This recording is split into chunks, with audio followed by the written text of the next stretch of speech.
episode for GC News. Mema Obibia Akwaba. Ahade latest and hot news. Nkwa enamede bramo. Enuti so nyan subscribe to channel dia bomodi ase obe subscribe. The obe an say obe click the subscribe button. Na wa bele notification. We understand new video be upload no. When the first person won sa ebe kan sa video. Afi we na wa like video no. Give us a thumbs up. Nafi shema oforo so na when you be here na wo hu ensemo ekoso ewo Ghana memwa afi yenhwe ensemo abeto yepno so yiti sa report ya ababetudwa yiti sansemi na Wontumi TV no ne nkrofo no sa force news no too much and one certain company for say o motonton mi ani eso mo distribute messages na dey I mean National Media Commission for more Ghana. What who say? Enya National Media Commission adwuma wo call Ghana. Emra boy abone for some one Criminal and Other Offences Act 1960 Act 29. Ukumu Mugabe. So we betna radio so na TV so no boni sire mu kan asem a ka say publication of false information to create fear and panic. Crime. Enya National Media Commission asem. Ohu eniema bi say nti na ye free say we eniema bi say Mugabe eniema bi say nti na ye no ye free say ye wura Dampare wo so happen again Mugabe utie eniema bi say nti na ye free say ye wura Dampare wo so happen again Mugabe ye beto aba no abrante bi wa Accra ha ablekuma ho baabi okugina baabi e kan asem bi ana mfata egu omampanyina Akufo Addo ho ehwa na Dampare me ekwache no ye de ni dru court ye jeli no 4 years tieni ye chese wakoka asem a ehu agu omampa ehwa na Dampare me ekwache no nti die nti na NDC ye wo power na Wontumi TV for publish false news no ye crime edie nti ne ntimi nkwache om Mugabe edie nti a Enti esire ye wura Dampare yesi aba ye de botechi no sa aba na wo se ye de boba e na atwensire mienu guja so a ye ndi ba ko anu nya ba ko Dampare MBB for ye boni meme de say Dampare be ko na so won kono no de it is the preserve of your papa John Mahama me nyi ni say wo say yen na ye kire no de wonye yenim say ono ane ne security lobby na hemfo ne wa ba meme de me kan say ye wura Dampare en upon the game. Sa selective application of the law obi NDC ni no akoye na ye che no meme de ana ye de na gotum na ne obi ti ho na bi asem okoka ye sa aba no ye tu no mienu sei ni sei ye wie ye nka wo se ya che no ohene ba na si edu wo se ya che no omodi mi ko gina court 3 years na lawyer edo gina na ye lawyer o se ma publish force news eno na make me say Kennedy Agyapong ameswali wonu yenchenu because ono netina ni TV you get the point Mugabe Sammy mete hey me ba na me bedi atro se ade bi ewo ho wa bra eni ho a crime enya National Media Commission asem what you say na desire aye de desire NCA boss a oba ne say the first thing was oye ne say DTT platform no onyi sa Wontumi TV ni free so and you Wontumi TV in Kwana was in stations me no movement TV you free so no monko sebi omo ensem no monko dinu free to air so e basa e the sanity be there e buy media space on the MPP for lusu no Mugabe omo nti omo ho ase pata bribri aye dey abo omo nti omo aye omo adwene se omo de atronom ne ade na aye dey eba ye tena ho ma sa ade no ejin hine a e de ye neni o how kese pa na bebre. It as a matter of urgency, so Attorney General Obey on from Ranko Parliament Publication of False Information Act. Yen free criminal code nim near man on kwame yamra near for ingredients mimrem. So can say ni near chewa. Oba ya do court no want me improve wa ya do betum say what you say. Na he who alleges no more or more yes I just say on Mampanyini John Mahama. Ubedi ade. Ghana ubedi ade.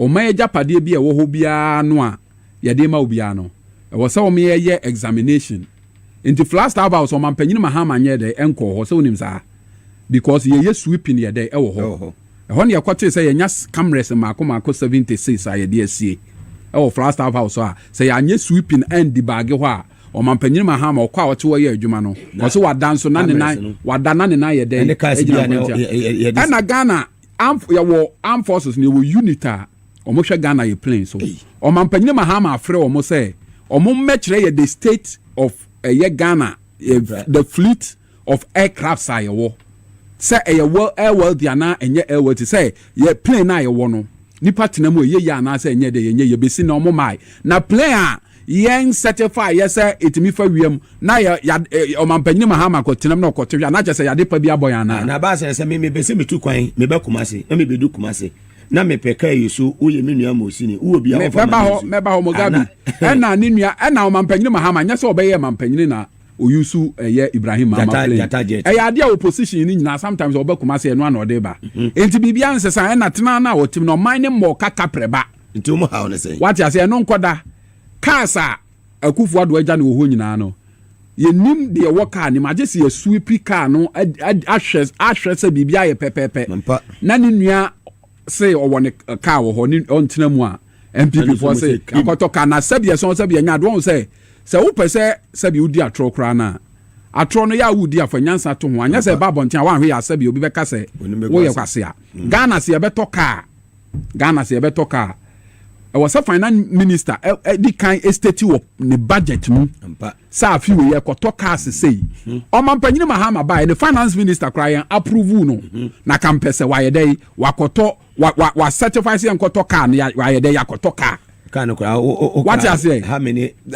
crat ebrebe na be dey ba what you say MPP for your catch almost say Jimmy too much say obi ejam from aboni go so now you wa adwen say odi ahopepre ebetua ne ka obani ase o nti na MPP for sabia nya ado mo gya o mo na ase o mo na o mo nam no o mo feel say NDC ye o mo ne ma boni na o mo ye no ye ma ne dedi ma Ghana for the to abetia o mo nti na ne ye wo so o mo nso eye bibi ba de o mo ye no hwe de Afenyo Markins say ye wo parliament ho na vet ho na me ba no say ho de Afenyo Markins on say meme de ye leaders say ye no meti o mo ase Mugabe won say ne me ka kire o no MPP for adwembone abom trim pasa bo bi na adwembone ba kura trim so a otongum Mugabe mebo a o mai o madwen say o mo no say no they have nothing to lose enti yankofo no ya o mo be say bibia e na Mugabe ye ya ade na wo ade no say a ebe kwati a wo no na wo sa wo bre wo to bo ase what you say e de sem re bi asem ko pire kin Solomon anim maame bi awo ne ba na ba ko awo ne ba na ba ko ba wu na chenchena de ne ba wu ne se de otinkom no na ye ne ba ko pie kin Solomon anim no ene o se we se ne dia we se ne dia dia ne ye cha kwala ne mienu no obi afafa de anya ne dia no no ne ba wu no ye se nkeka de oni ntuma nko anka de bia ne ye grasafo so no oni ntuma wate ase o se ye ncha kwala anim na che se we nso de ne wu a na che se ene ne de ne nyina aye de ayepe de ye ne ba no also de say the man cry am fama na nso ne ya you get a point ya bre na elections we ya win ya papa John Mahama ne term no sha ase nche MPP ya omo ya Akufo Addo 8 years ago sabre na scandals be 5 na ba Akufo Addo no speech wa ko wiewia plagiarism sabre na Alfred Oben boss ayede Mahama mamuo na eko smooth no a ne bosha wo she ye nyina wo diso a ene boku conflict ano ayede brass ministers also be yi sister o de na akwa mo no e ha o mo se o man ni mo ayede adwosa e ha o mo se appointment aba no wia na o de na ba ho e ha o mo se bibia ko enti o mo pese o mo ye no mo ya de a e ye be kasa yanka nkofo ese e kasa de o mo ntimi nya de enye what you say e na Mugabe meme ye kramoni ko Quran mu a Nyankopon ka asem bi o se ya ayu allazina amanu sta'inu bis sabri was sala inna allaha ma asabilin what you say first part no de o se ye mo a mo se magye die se bibia si a mo fam paibo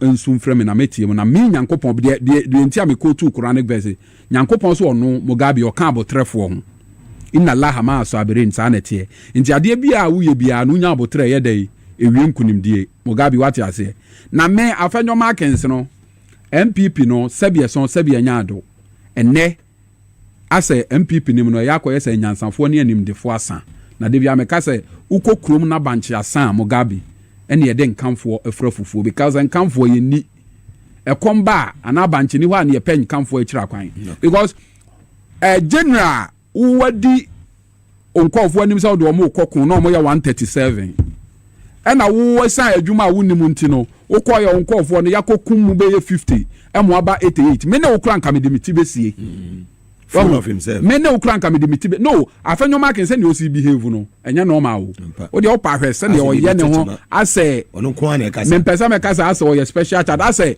ono anu o te ne voice anana ni ayede I blame the chairman of the no I know na me can say Mugabe chairman nso sabia son say me Mugabe tie say twema me twema kraye dey e wai de wo ye no chairman ni koye bia de ne be sei na MPP fo anya ayi na o mampanyin Mahama adepa wo ye kumase o ko ye sanya ne fe ye ye ayede ye jaika ye Constitutional Review Committee a watenom ni ade a ye behwa ye na ni nyina ye dey ni ye jaika ye say NDC ni MPP for ye dey kun parliament Mugabe we will not grant them that spectacle and e bie won so no me feel say honorable ahiafo we new to the position na minim say e bia with time no be dey obe come around because MPP time sometimes we Joe wise otumi tia so hi ni mo sam nkwala ye interview wani ye boa so he ni ko busa question bi o tia no o wi overrule question no opportunity kura what was adi busa kura wan farm no but one say eno na ma ye dance from MPP no Mugabe eno na ema MPP ya bi ti o mo 1.7 million votes no Ghana fo hunu say MPP for ye nkofo bi a dwe ahantan emrentu asem afefesem NDC sani MPP for tie no say NDC for tie say o man kan to question Ghana for kwan yimre dia me dija Ghana for kwan say ye papa John Dramani Mahama Afenyo aba na wo hwe previously sabrenki nyi ministers crowd ye papa ba ye no wa hit the ground running. They say almost 60 ministers na akaka krebi na si CEOs wa sha say appointed DCEC ye dey ye vetu omo wa sha say toto niema wa sha say na niema me kan say definitely amount for expectations were high. Okay. But expectations they nyani nyina na ebetumi meet because there you say there ye hwehwe nyina na ensa kan enka kokosachi ye ne firstborn ene aboa kroma. He has started well. Yes, he has started very well. So far appointments are Abano. He has rewarded loyalty. Edujinom, Edward Bawanom, Sammy Gyamfi Parliament, Julius Debra, Parliament were rewarding leadership. You Ato Forson. You Juma were in this election. Your papa, you Kwame Abuja, enomne. Gender balance and so washem many monyama blood fago machine ne ya mame Emiliata and Elizabeth what you say it your papa shall say so good abino your papa na ye adwuma ntem na ama amanfo hu say kwanta because abino 1 month krenye de nyan into obi anya botra num nsu ntwo entwen ope na yemfa mpaibo panta ban na and America say you see we live in a part of the world that people don't realize the ingenuity and the creative power in young people. So in an environment you find yourself where you think say you have better you find a solution or maybe something better to offer. And people don't even pay much attention to what you say. But Alaska, some of these guys are really proving say indeed. Makacho say nyansa anti-grey hair. Nyansa, because I have seen a 74-year-old man at Nakotina court to say Wakoto akra wedi 5 years mona. Na nyansa wo ye fen say enyinimu a. Obesa. Konya sa okwana judge wedi 40 years ne ba a obetimi awo na se jail ni se kwadam na wo sabi wagimi. What asem na make achiro no enti no nyansa anti age enti these are some of the things that we need to and we for so whatever be the political situation we can be partners in development because these are neighbors in case of anything yet here crisis esi wo Cote d'Ivoire omunyina so omo ba Ghana. That's right. If something happens in Nigeria in Burkina Faso they will come here. And even the Boko situation, I'm told that there are a lot of Ghanaians who move crossing the border to Burkina Faso. That's right. It means that we are partners. And in terms of security-wise, with our neighbors, how do we coexist in ensuring that we bring lasting peace? Situation like this, need to be resolved, not expect it out of control. Over the years, you see Boko situation. One thing about it is that, according to sources, there are some political forces that's right. behind the scenes. Omona eflemu this whole conflict these are powerful politically exposed individuals. They have access to wealth. and they can easily because okona o have sophisticated ammunitions ne nema ekrokura manfo na obi o ha de obedi kura no onya but e kwakoto tu abra se fa koku unua na sabi wo obi a wo dwen kwa akira pa bread kura no unya ni but ya to weapon na over $1,000 gun obi $2,000 gun and ye dia bra say koku ho but ya wo de pa bia na didi oba ko school ni yamfa mawo enti wo obi a wo ye rational na wo tena na wo dwene sa nema we hu a clearly chiro say the agenda no isn't about you. It is about certain individuals be propelling their personal whatever interest just to ensure say they remain in power. So say nipa hu sa nema we ya I think they betimi atwe ye ho free home. So the statement na we making no and making a very good emphasis on the economy. That's right. Alaska wuti abrante na asem na o kana give you an indication say Ghana economy at the form. And this is one thing over the years so be a what's a platform bia no are breaking it down for the average Ghanaian to understand the state of Ghana's economy, and it's the reason why I say Mahama winning elections, you know, people are celebrating. Me, I don't see celebration because I think that the task ahead no are huge. Alaska, do you know that 2026 most of the agreements started service most of our debt. Exactly. China for amontwe kanon kwa animu no Alaska mere ba abeso ye kwa kutua China for ye de omoka 1.7 billion Alaska mene ye fancy Paris Club ye de omoka 1.9 ye be shase atua the commercial space Eurobond ye realignment a omotwe kwa animu no ye de omoka 13.5 billion ye be shase atua ena ada eka egugugugu ho so Alaska economy no niema nko ye sa asara manfo si hunu no so it will take government of the day to do a lot of re-engineering just to ensure say one obetimi investor confidence in the economy and sana man for do musika bakrom ha say see e ba betena se aba be ya adwuma nema build investor confidence na do in an environment where corruption is very pervasive no Alaska broni bia ni ho ba investment cause kana mo de ba no what people don't know is say omon kofa no nwuram omonso sika insurance na se for that so what the baba investment that whoever why insure sika want to be sure say environment na wo de sika no kon enkonko se safe na wa ba aba ka chan say ontua we ma and they will check your justice system ukona say ukonya asema justice delivery say na sitie say nti say wa check ya most of the international we arbitration na yeye ni nyina no agreement na yeye no they don't want the local court to deal with any of our cases. That's right. It's the reason why they go for international arbitration. Because they don't trust your judicial system. No, I say. Every single company be into agreement be no munya misunderstanding. I see young court. And to betia UK Crown Court, wine. There is no single company ofra bonti meba krum ha obeta masem de akoye court wa this a minor wine no clearly I trust say investor confidence in our judicial system no is a problem so it will take the president awaba ene just to ensure say sa nema we nyina na be hye building and kakra including the economy aye omo downgrade ye no how do we get our credit score back Alaska S&P Moody's Fitch ni nyina junk and they probably see. So I don't even know when Ghana will be eligible to go to the commercial space to go and borrow with this particular track record. What I say na make no because one shall same to your and several other way so it will take a lot of re-engineering and anything all say you be here will be a support among ourselves here. How do we even create an environment a bit more trading among ourselves just to ensure say economically you bet me I end something because me free say Africa countries there were a lot of potentials. How do we exploit these opportunities? Maximize young economic fortunes. Because a country, one take a bold step and bold initiative to do some of these things that you won't go anywhere. China, when they told us they can leverage their numbers for economic gains. Alaska and you can mention two biggest economy in the world. Over America, over China. Very well. China because they leverage their numbers. And then Oma get to where they are today. Dollar CD depreciating na yesu they were deliberately depreciating their money because this is an industrial hub. They manufacture everything. China for as such that on to be manufacture cry no or make sure so manufacture an inferior one. That's right. Sabe an incredible better so that the money stays. And then look at the economy today. Yet we virtually import everything including toothpick. Ayawa pampronsu Ghana. Exactly. That is why I met the eco swing. You know what I'm looking out for President Mahama? A massive industrial takeoff. That's right. Industrialization.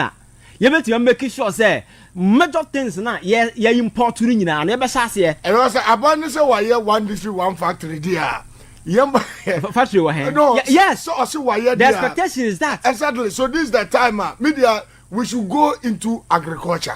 Alaska. Me say we can read through the whole thing. For instance, agriculture working. Sika Ghana for time the cost to sasa ankuko funu no begu krom has no. Enya de ketwa. Sa ankuko no etimi spend over 7 months e won nsuo so ansa na duru Ghana. Eno na Ghana for te ho anopa awia ye de man kra omo we na nyina obenyina ba yeden. Akra ketwa sa akukọ kafu we hye nsam. Obenyina ba yeden we wiase. Ase chop better. Yes.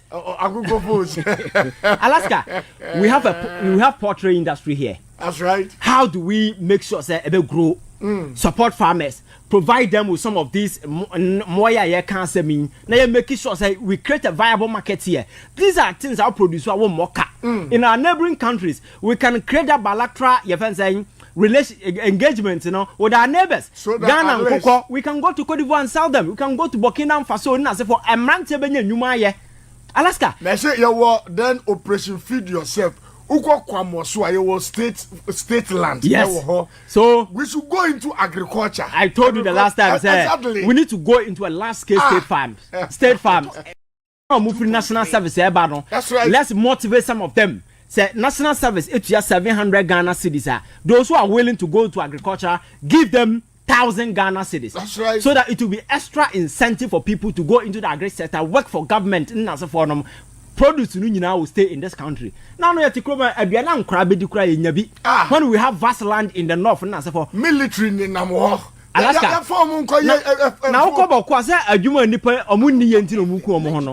So give them something to do. They will stop killing themselves. What I say, there are a lot that we can do. Yet me come Niger. Ekoto jene over $12 million ever chroma say. Ya wan sase abu uko Miami chrome be in as a form. Honorable Eriko Poku, I think so. Yes, suggest to we man. Uko north.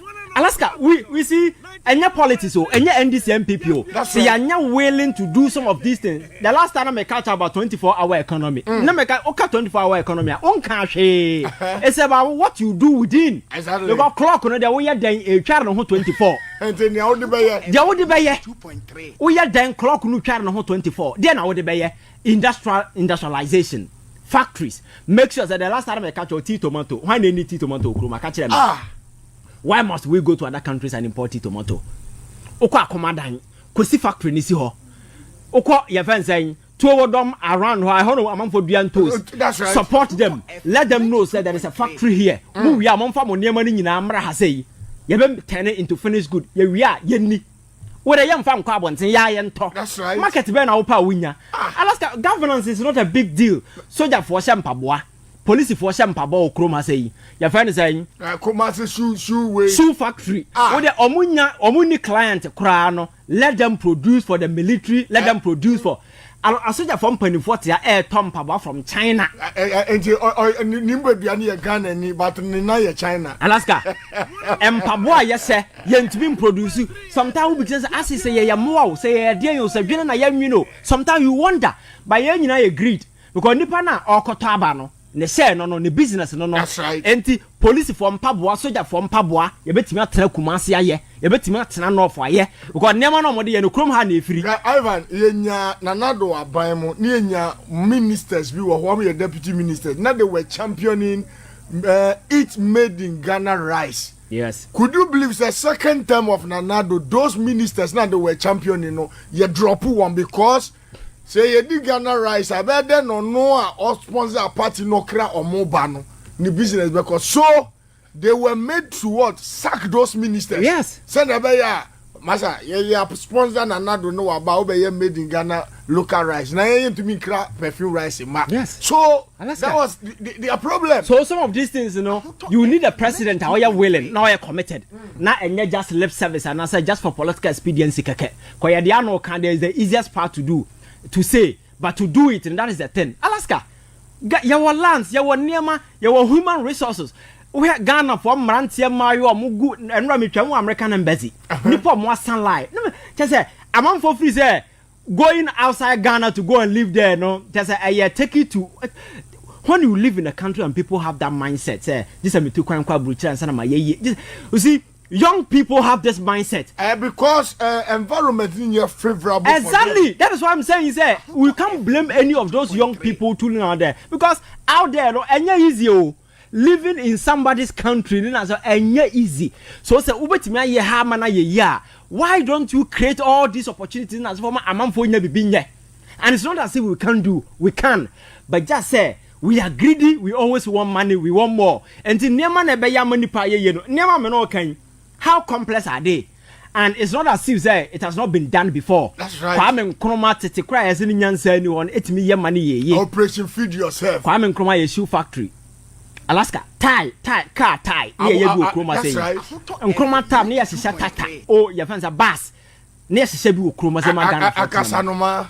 Yes, TV Nina say for no. Alaska, because and sana country be na ye de bia na ye this mobile phone technology na say for buy Africa. What we say ye team creative we say ye dey my home. No. Samsung, Otta, South Korea economy is booming.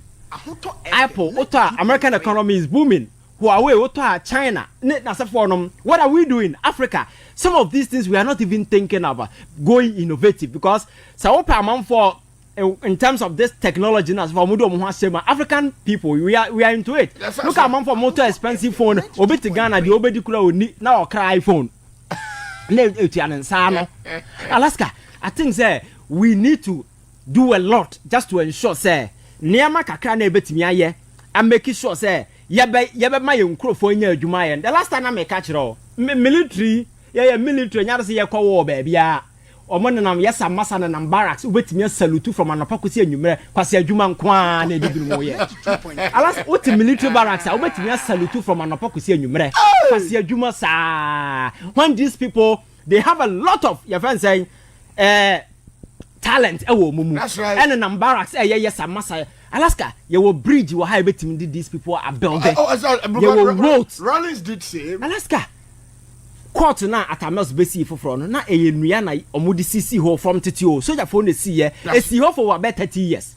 Alaska, why can't we put our people to good use so that for can build bridges that are roads on betimi aye omugu barracks yes massa himfrimuma. And there are several other stuff. Yes, a master son work pension. Alaska, yes, a master sir. And I see the son Yan say Ghana soldiers no do not retire. Conditions from womb I will ho. Alaska, I can sit here and tell you say all soldiers every corporation be able to security tia ni mu bia no. Do not all soldier.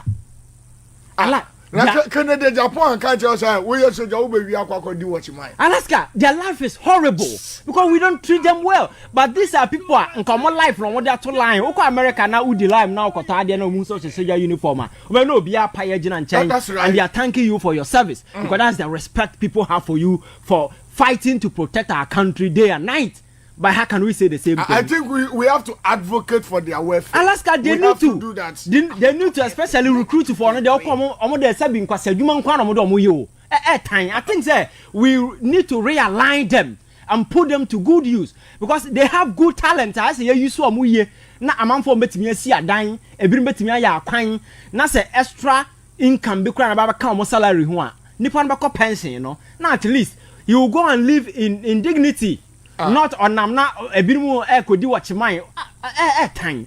Alaska, I think we need to do a lot just to ensure say betimi asesa sa ndema we me free say young people ha say the workforce no ye wo niema na making agriculture and some yakekan ye betimi ye sa niema we na ese de 24-hour economy no 24 the last time I catch say na ebirim o kan adwuma to say police teacher And that last one here, then nurses in as for. That's right. Hey, Gyamfi we no 24-hour economy. No, because I'm on the crowd. They offer third service. Your friends, third party services. Exactly. The teachers are there to train the workforce. Nurses are there to make sure that the well-being of the workforce. That's right. The police are there to protect, to offer security for the workforce. Exactly. The workforce in the here for those who will be working in the industry and they offer double the size of teachers, double nurses, now double security. Any impact be our economy. So, but nipa na wa form wa omo those industries omo ye nyuma ema nyama no flow no, they are the very people who build a nation, and that is where the focus must be. The industry part, you know, that should be the focus. You build the factories, you making sure say we put people into work day night and the way ombetimi aye, and yes anyama na sika na yetam e de kotom mo in a year. The last time I catch it all, you had the 250 million eco Vietnam eco odu asutware. Yes. Emu asutware mu to me busua na ehu. Yamfa nya hwe. And yes see school for nya aduane omo beto. Yes. But I want to be tam sika ko Vietnam. 250 million. Some ko krea mu abre school for. Yes. Why can't they taste our own local rice so that the monies, those monies stays in the economy? Yes, obikura san catch the textiles industry. That's right. Ntade na asefo ehye no kroma sei. Ntade na asefo na ehye no kroma sei. Enwi ya emade bai. You see, some of these things governors in Alaska wo hwe neema amanfo yisu no daily. That is what China did. Neema ehi amanfo adabia powumpo beto. The last time I catch row, we oba na wudi 15 years and even 12 years going bia na ekodu about 40s, you know, you need pad every month. Exactly. So pad ya dey produce wa o moka.